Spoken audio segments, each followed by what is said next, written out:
will be witnessed in this venue. Ladies and gentlemen, presented by the Western Visayas Regional Athletic Association meet, joined by the best of the best Latin American and modern standard athletes across the home of the champions. This is the Dance Floor Competition 2024. Now let's not wait any longer, ladies and gentlemen, let's all witness the parade of participants.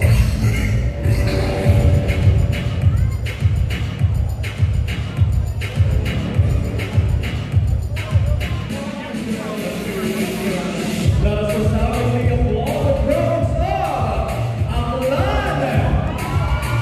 Honor standard and Latin American physical couples in the juvenile and junior categories.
There we have it, ladies and gentlemen, our couples for the Water Standard and Latin American category, together with their coaches and our live and technical officials and educators. Once again, let's give them a big round of applause.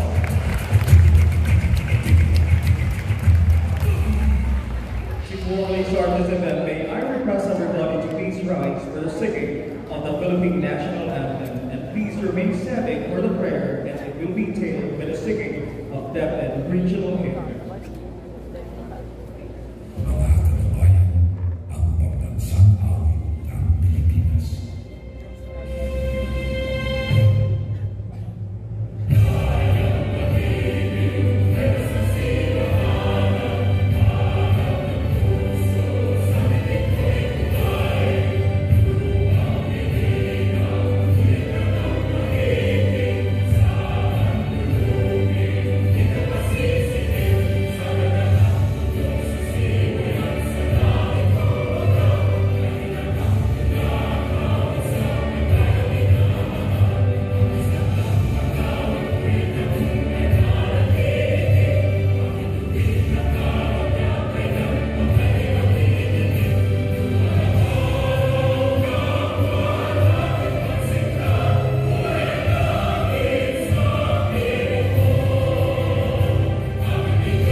Dr. Ramel Oitico, Season 3.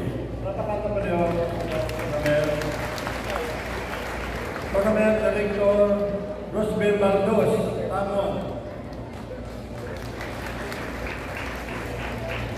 Assistant Tournament Director Danny Joy Martinez. Pasig School Division Superintendent Dr. Maria Roslyn Palca. Pasig Assistant School Division Superintendent Attorney Phoebe Panco. Pasig Curriculum Implementation Division Dr. Michelle Panes. Deputy Region 6 Attorney Melchor Villalobos. Mapi Gimaras Dr. Gisa Obligar.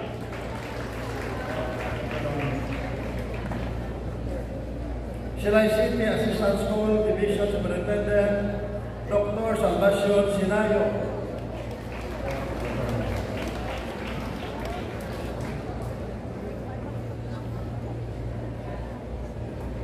Public School District Supervisor Gimaras Dr. Annabel Lasco.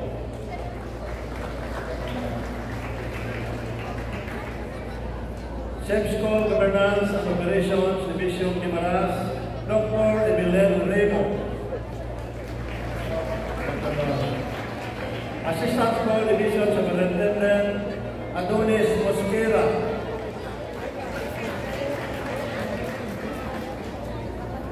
Athletic Manager Aklan Nanit Silha.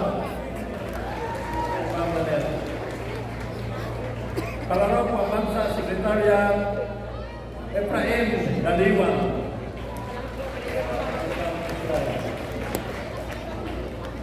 Palarong Pambansa Secretariat Samuel Bales.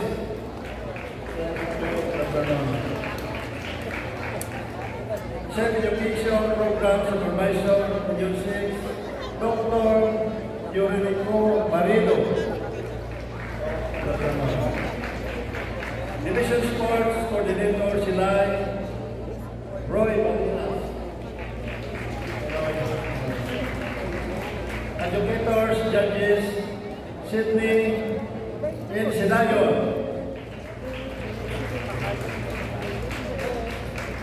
Martin Andrique. Shandila Rivaldes. Arinaldo Sosbilia Jr. Big John Rins Nositi. Coaches from Aklan. Coach Justin Roquero. Erwin Cartagena.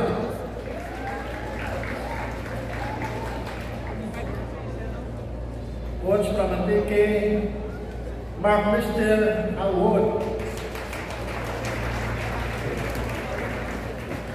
John Kenneth Migiti.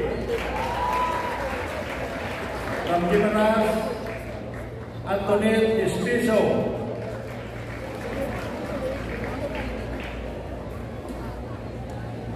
Coaches from Cabez, Coach Marvy Malgami, Jan Alciti,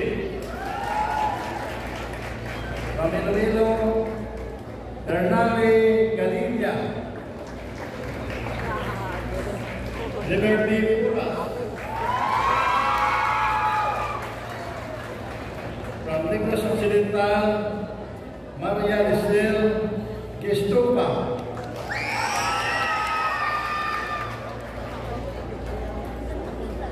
Philip Joy Lee. So, sa inyo tanang yan is po, hindi yan sa local government ng Silay, hindi ba yours truly, ang may kuling Vice Mayor Tony Lisma, kami nagagawin kami sa inyo rin tanang sa Silay City, the Paris of Negros. Ngayon sa silingan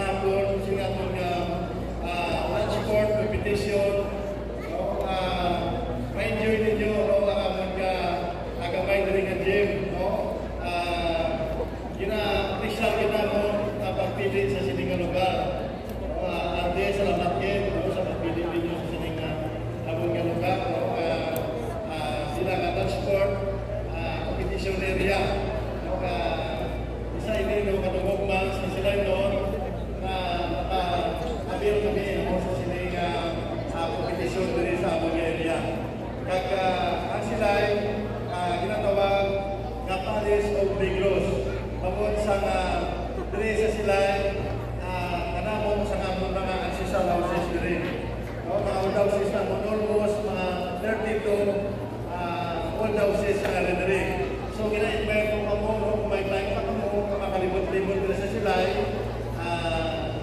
Kita ninyo ang palibot sa sila, mabiklasa na doon. Kung natin na fountain, and then meron na mga sani-sani na mga baligyan sa mga pagkaon, para ma-experience man ninyo ang sila. So, sa iwa, India, sa pumuniyong sila doon, local government sa sila, I welcome you all. Ay nga po, kamadamugin niya. Salamat sa inyo tanan. Thank you very much, Mayor, for being with us this afternoon and for welcoming us here to Silay City, the Paris of Decca. Let's jump to it, ladies and gentlemen. Let's also hear a message from the champion, regional director of DEF Region 6, Rex. Let us give a big round of applause to Dr. Ramir B. Waitico, Cecil 3.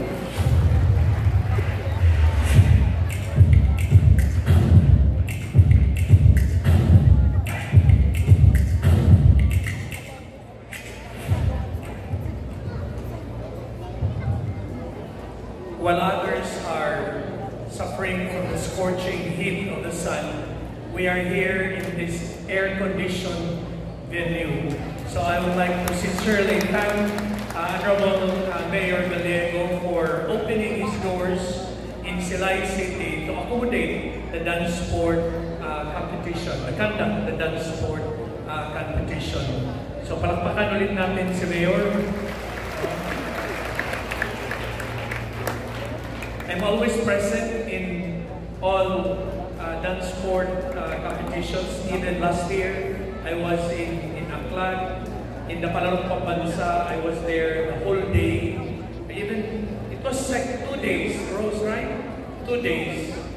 And I wanted to shout because my mate in high school wasn't able to make it, and so I told myself there has to be something to be done at the regional level so that for this coming Palarong Pambansa, we can really put up a good fight. Have they decided to include the medal count for the dance sport last year?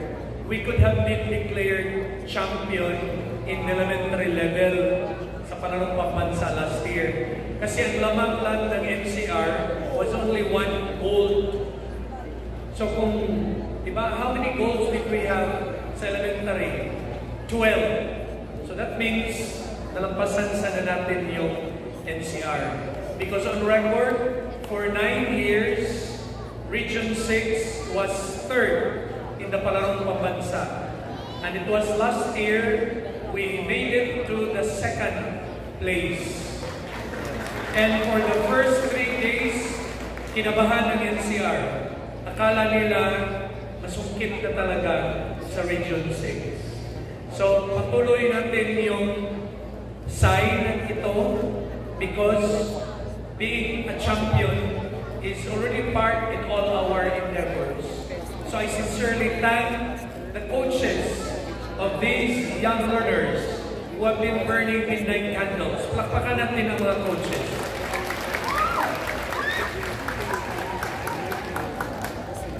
Even without complaining, they have been taking care of our dancers so that madala nila dito sa Wibra Amin 2024. So my dear coaches, alam ko yung sakripisyo nyo, but this is what I want to emphasize.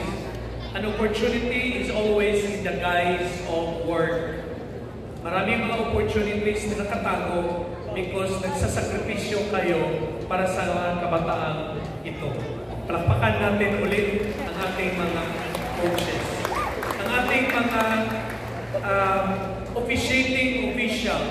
headed by Rose. Palakpakan natin si Rose. Alam ko yung tsaga sa grupo. Nakita ko yung how you worked last year in Aklan. And now, there is always a promise that Region 6 can put up a good fight in the Palarong Pambansa because of these great men and women taking care of dance sport competition at the regional level. So salamat sa inyong lahat. Sa ating mga officials from the different divisions, delegations, na parang sila pa yung masyadong kinabahan kaysa mga dancers. Alam ko yung mga superintendents dito, kinakabahan. No? Si SDS Rose Palkat, kinabahan na yan. Sino pa mga superintendent dito? Mga assistants. Na-mention na yung lahat ng mga assistants kanina. I'm sure may mga butterflies in the stomach na yan sila. But sa ating mga parents nandito, gusto ko lang i-emphasize na I'm sure you know that this is a competition. But in a competition, mayroon talagang losers, may winners. No? Pero I would like to correct that notion, the loser, winner. So in a competition, you can either be a winner and a learner. So you can win and you can learn. So do not consider like if you will just be going home with no medals at all. At least you are learners. At hindi ito katapusan ng mundo. It's just a lesson learned on your part na kailangan pa palang magsikap, kailangan pa palang mag-practice. Kasi ang importante sa Wibra, my dear parents, ang learnings. I was a witness of the basketball game in Aklan last year. Ito din yung sinabi ko na sa mga magulang na dito, kung matalo man ang inyong mga anak, you should be the first ones to come forward. Give them a hug, tightly, at bulungan. You did your best. Pero kailangan natin magsikapan next time. Hindi ito katapusan ng mundo. Marami pang mangyayari sa buhay mo. Sana ganon. Ang coach, ganon din. Ito yung nangyari sa Aklan.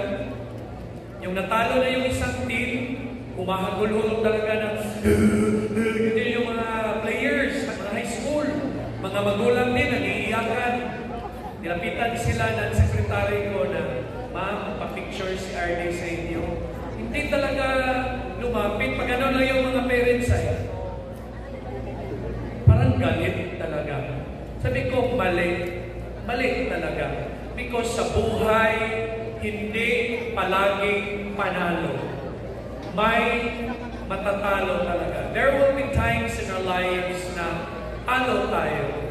But there has to be a learning experience behind that. During the meeting sa lahat ng officiating officials, ito yung in-emphasize ko sa kanila. I want fairness. I want honesty. And we have chosen our judges carefully that regardless of the color, we want to choose the best. Kung Iloilo man, Negros man, Antique man, Aklan man, Guimaras man, at Capiz, I don't care kung sino ang mananalo as long as magaling ang ipapadala natin sa palarong pambansa. To the non-winners, importante, learning. Naintindihan? Raise your hands, dancers, kung naintindihan ba yung sinabi ko. Okay, very good. Palakpakan natin ang ating mga dancers, mga estudyante. So, pwede namang umiyak. No, pwede umiyak after the competition. But tell yourselves, I still have a lot of years and I still have another field for me to show na magaling talaga ako. So parents, nandito ha, gawin natin yan. Pag off, tapos na yung contest, yakapin ang ating mga anak, No, coaches, yakapin at bulungan. No, bulungan at sabihan sila na hindi pa tapos ang laban. Marami pang pagkakataon. Okay? Yun lang ang mensahe ko. So, let's be excited and let us now, we are about to witness sa kagalingan ng ating mga kabataan dito. Mga bata, pakitang gilas tayo kasi mayroon tayong mga monitors from the central office. Sila si Sir Efrain Daliwan at si Sir Lemuel Valles. Alam nyo ba yan? Basta lalabas na sa palarong pambansa yung Region 6 ng mga matas mga tao na gano'n. Inaabangan nila kasi tayo ay taga-home of the champions. Good afternoon, everyone. Thank you very much, Director Chico, for your words of inspiration to everyone in Tennis Hall and for your strong support in dance.